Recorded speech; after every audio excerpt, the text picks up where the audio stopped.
The Paris negotiations concluded without a breakthrough, with both sides deeply entrenched. Kanak and Socialist National Liberation Front, FLNKS, insists on independence by September 2025, while loyalists demand respect for past referendums rejecting separation from France. Manuel Valls, France's overseas minister, will continue discussions in Nouméa from February 22nd, hoping to bridge the gap before the March 31st deadline for a settlement. FLNKS refuses to recognize Paris-based agreements, stating that only negotiations held in Nouméa carry legitimacy. Radical independence leaders demand full sovereignty, rejecting any middle ground. Moderate factions, Uni Palika and Caledonia Ensemble, propose shared sovereignty, balancing autonomy with French oversight. Loyalists propose a federal system, dividing New Caledonia into 3 self-governing provinces under French rule, a plan FLNKS fiercely opposes. France struggles to balance competing demands, with tensions mounting ahead of the Nouméa talks. As a strong advocate for decolonization, the Baku Initiative group has consistently stood by the independence movement in the French overseas territories. The group's chairman, Abbas Abbasov, reflects on the situation in New Caledonia and calls for urgent action against French colonialism. This lack of progress frustrates the Kanak people, who see these talks as delays rather than real efforts for justice.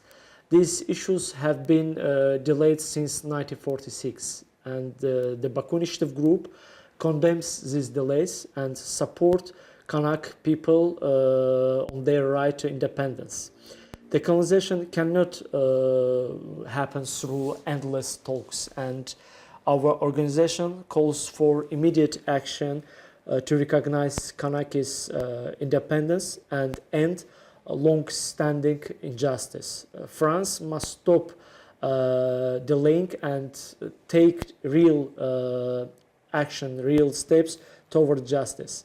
We proudly remind that after Baku Initiative Group's fruitful and result-based activity, France was forced to discuss with Kanaks at least, and issue of the decolonization has returned to the global level. May 2024 riots left 14 dead and caused €2.2 billion in damages. Economic recovery remains slow. France has pledged €1 billion in financial support, but businesses remain uninsured and unemployment is rising. The University of New Caledonia reopens, yet student enrollment has dropped by half amid safety concerns. Public demonstrations are banned until March 3rd, raising fears of further unrest as political frustrations grow. March 31st remains the deadline for a political framework, but no major compromises have been reached. If talks fail in Nouméa, France could unilaterally impose reforms, likely fueling more protests and instability. With Kanak independence leaders pushing for international oversight, France faces pressure to ensure a transparent decolonization process.